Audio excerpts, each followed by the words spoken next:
offices, we welcome Jonathan Schanzer of the Foundation for the Defense of Democracy. He's the Vice President for Research.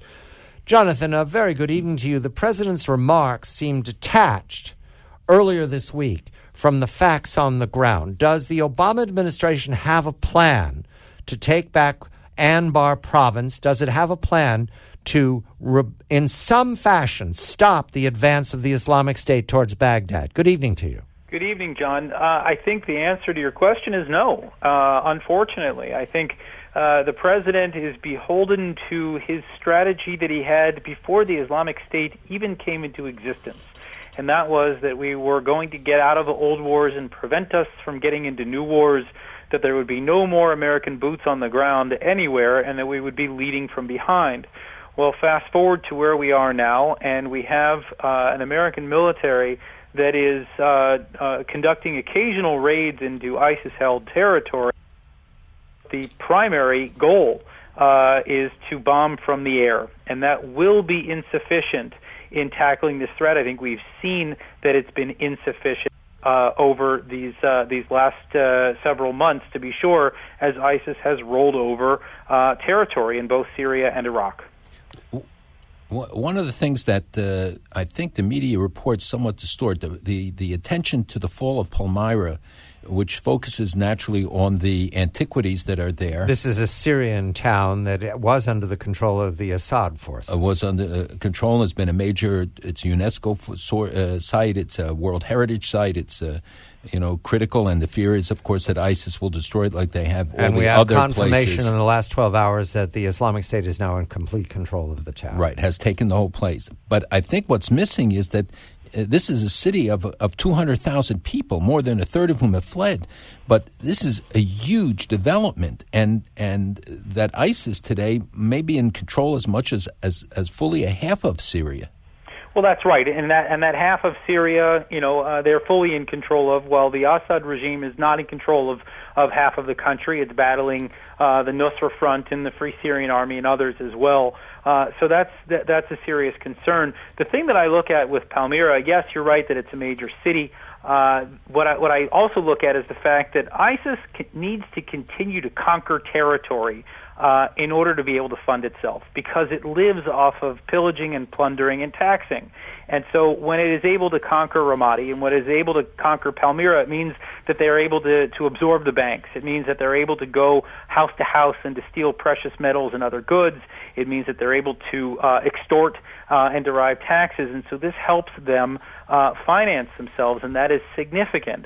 The other thing that's worth noting when we talk about the antiquities, there's been a lot of talk about how ISIS finances itself, and of course the taxing and plundering is one part of it.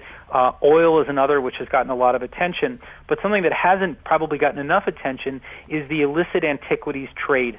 And so when you come into control of a city like Palmyra with these priceless treasures, there were people waiting. Yes, there were people with sledgehammers knocking over statues, and they will send out videos saying that they're, trying to restore history to its natural balance or whatever the message is from ISIS.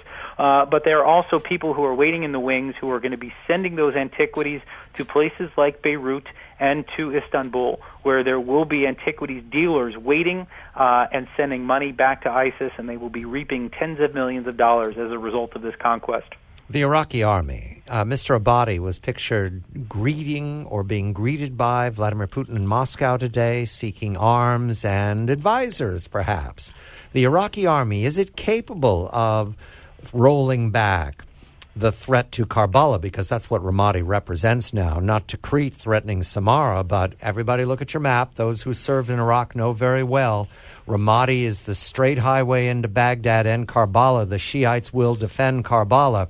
Do the Iraqis need an outside force, Russian or American? Are they making that decision now, Jonathan? Well, they should be, and they need to be talking about this, because I was being trying to be a little bit funny on Twitter, but it's very deadly serious, and that is the fact that the official flag of the Iraqi army is now the white flag.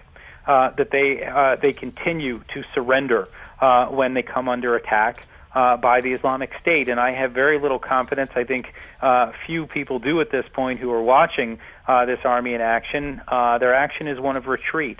And so we need to be very cautious. I mean, we're hearing now that the United States is shipping 2,000 anti-tank weapons to the Iraqi army. My guess is that this is going to end up in the hands of either ISIS or an Iranian-backed militia, because this army cannot hold. And part of the problem, I think, John, is that I don't know if they understand what they're fighting for any longer. That the Iraq that they were trained to protect doesn't really exist any longer. The Iranians have taken over essentially the capital of Baghdad, and they have got incredible influence there. And then meanwhile, they're trying to fend off a Sunni threat from ISIS. The Kurds are thinking about breaking away. I think there is a real crisis just in terms of identity right now, and that is really taking a psychological toll. How does Iran exploit the fall of Ramadi? Do they try to step in and say that they're the only ones who can provide the answer? Well, they are, and that's part of the problem, because the United States doesn't really have an alternative to the Iraqi army, and the Iraqi army continues to surrender. What we know now is that Shiite militias are now amassing forces. They're speeding to the rescue to try to recapture this town. But you've got to look at who is there, who is trying to recapture this town. Among the Shiite militias is a group called Kataib Hezbollah. Mm-hmm. This is an Iranian-backed militia that was designated by the U.S. government in 2009 for destabilizing Iraq. Now it is seen as the savior of Ramadi. So you get a sense of how backwards our thinking has been in terms of strategy in Iraq. The Iranian Minister of Defense flew into Baghdad within these last days to do what? What can he do? What does he see for the threat to Karbala? That's the important city, Karbala. Look, of course, that's exactly what they're looking at, and in fact, they're thinking about defending Baghdad. They're thinking about defending all of the Shiite areas further south of Baghdad as well. And so he's there to offer his support. He's there to explain to the Iraqis, who are now very beholden to the Iranians, that that they see this as an extension of Iranian territory. And again, the messaging is making a lot of people very nervous around the rest of the region. That the Sunnis see this, and they're getting very nervous. Jonathan Schanzer, Vice President, Research, Foundation for the Defense of Democracy. Malcolm Hoenlein, Conference of Presidents 100 Years From Now is the chapter title, Who Lost Baghdad? I'm John Batchelor.